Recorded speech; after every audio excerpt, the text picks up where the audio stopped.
Dear students, in the last video we have seen about the perquisites which are taxable in case of specified SSCs like gardener, watchman, motor car facilities, right? And any other facilities which are taxable in case of specified SSCs, as well as we have seen some perquisites which are taxable in case of all SSCs. Today we'll see the other part is salary retirement benefits, which is called as the superannuation benefits like gratuity, pension, leave salary, provident fund, retrenchment compensation, voluntary retirement. Now we will see one by one. As per section 10, subsection 10 of Indian Income Tax Act, taxability of gratuity means a gratuitous payment made by the employer to the employee at the time of his leaving the job in recognition of the meritorious services and association of the employee with the institution. Now, if you see, gratuity is given when the employee retires from the job after completion of certain period of services in a particular organization. Now, when the enactment of Payment of Gratuity Act 1972, gratuity has become a statutory obligation on the part of the employer. Now, on the part of the obligation, it has become compulsory to give a gratuity for the employees by the employer. So, a gratuity is fully chargeable to tax if it is given during the continuity of the job. During the continuity of a job, if you withdraw your gratuity, it is fully taxable. But once a person retires from the job and if he is getting any gratuity amount, that is given a different rules there. So that gratuity is called in other way as death cum retirement gratuity, which is said in section 10, subsection 10 of Indian Income Tax Act. Tax retirement of a gratuity is as under: employee of state government, central government, local authority, and B, employee covered under Payment of Gratuity Act 1972, and C, any other employee, which means employee does not cover under any other acts. Okay, now let me tell you the first case, number A. Employee of the state government, central government, or local authority. Any death cum retirement gratuity is received by state or central government employee, including employee of local authority, is fully exempt from tax. If any government job holder, if he is getting any gratuity after retirement, whether he is a teacher, whether he is working with state government, central government, or local authorities, after retirement, if they are getting any amount, it is fully exempt from tax. Okay, this is the first category. Second category is employee covered under the Payment of Gratuity Act of 1972. There are some employees who are covered under the Payment of Gratuity Act of 1972. Now, any gratuity received by the employee covered under the Payment of Gratuity Act of 1972 shall be exempt to the extent of least of the following. Least of this it is exempt. First is gratuity received. How much gratuity we are receiving, that amount. Second is 20 lakhs. And third is 15 days salary of each completed year of service or part thereof in excess of 6 months. Right? In case of employees of seasonal establishment, means seasonal period, in place of 15 days, only 7 days of salary will be taken. 7 days of salaries will be taken. So, list of these three, whichever is less, it is exempt. Right? So, salary means last drawn salary and includes only basic pay and dearness allowances. So, here doesn't include any other things. It includes last drawn salary, which includes basic and DA.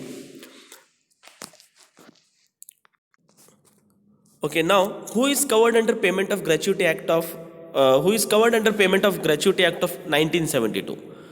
So under this, every factory, mine, oil field, plantation, port, railway company, these all people are covered under the payment. Any shop or establishment in the state in which 10 or more persons are employed or were employed on any day of the preceding 12 months, such other establishment or class of establishment in which 10 or more employees are employed or were employed on any day of the preceding 12 months, as the central government may by notification specify in this behalf. Number C, if you see the third point, any other employee. We have seen the first employee where government employees, whether state government, central government, or local authorities. Second is the employees who are covered under the Payment of Gratuity Act of 1972. Third is any other employees. So any other employees are those who are generally not covered under the Payment of Gratuity Act of 1972, and even they are not covered under they are not even the government employees. So in that case, these employees will have to go with this following. So there, gratuity received is the first, then 10 lakh rupees, likely it has to be increased by 20 lakhs, then half month's salary for each completed years of services. So in this list of the following, whichever is less, it is exempt.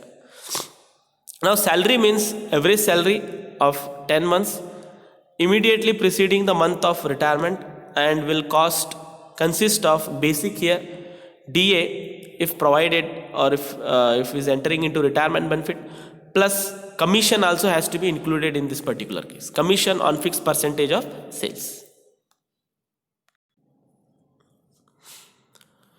Okay, next is uncommuted pension, which is said in section 17 subsection 1 subsection 2.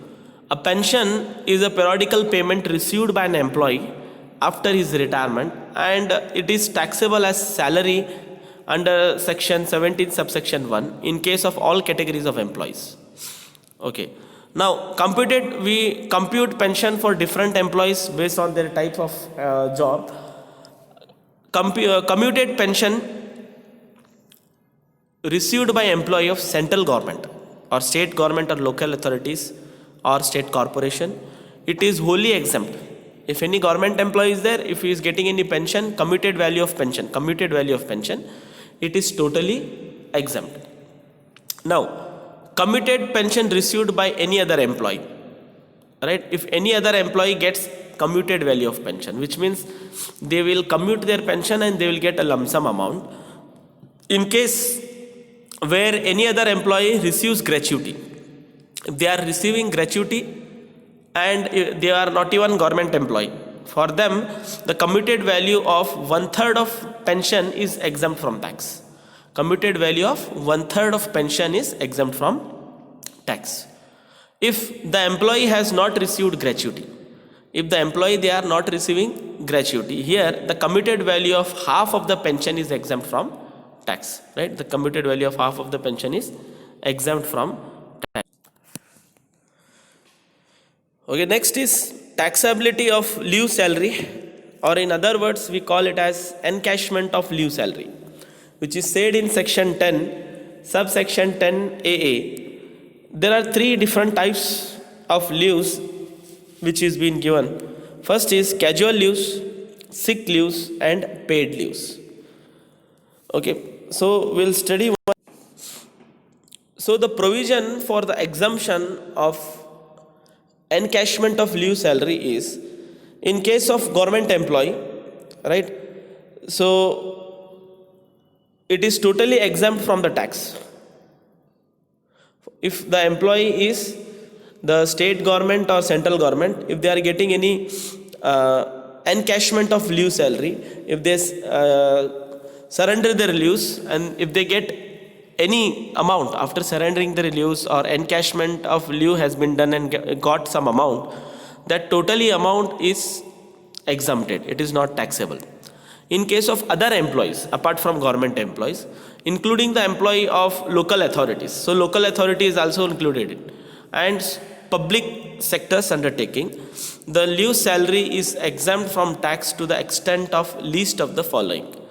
These all things will be considered, and least of the following will be seen. So what are those? First is leave salary received, amount specified by the government, that is 3 lakh. 10 months average salary into leaves at the credit equal to leave entitlement or leave total taken, less leave availed during the entire service, leave encashed during the entire services. So by this we'll come to know the taxable encashment of leave salary, as well as we'll come to know about the exempted encashment of leave salary. While computing leave entitlement, maximum leave allowed shall be 30 days for each completed years of services. Part of the year shall not be taken into consideration. For example, 20.5 is there part. Now 0.5 will be ignored.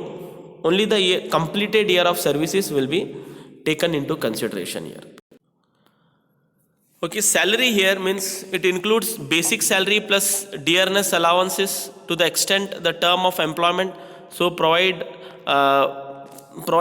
plus fixed percentage on commissions, on turnover if bonus is there. Then similarly, average salary has to be calculated on the basis of average salary drawn by the employee during the period of 10 months only preceding the date from which he is getting his encashment of leave salary. Then if any employee has received leave salary for 2 or more employers,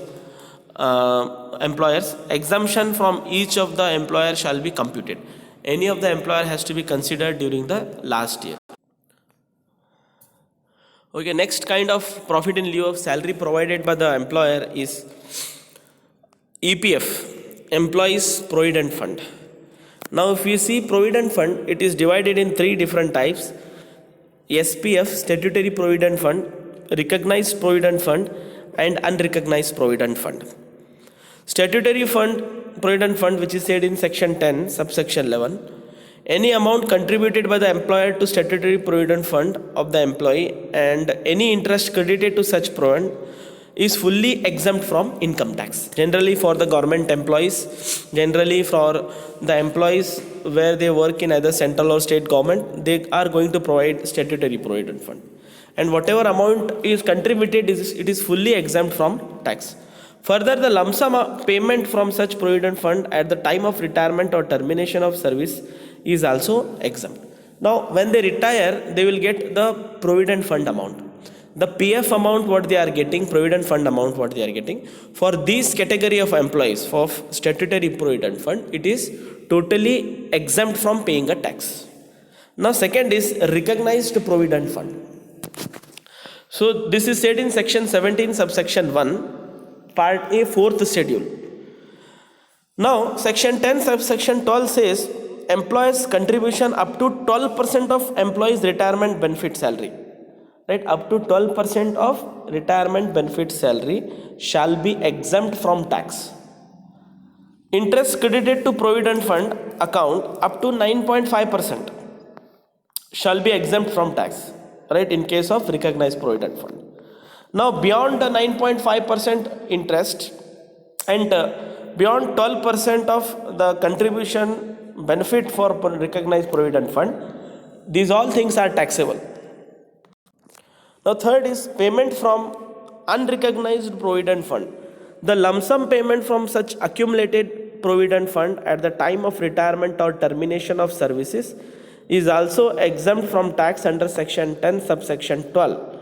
If any of the conditions listed under Rule 8 of Part A of the 4th schedule as given below is complied with.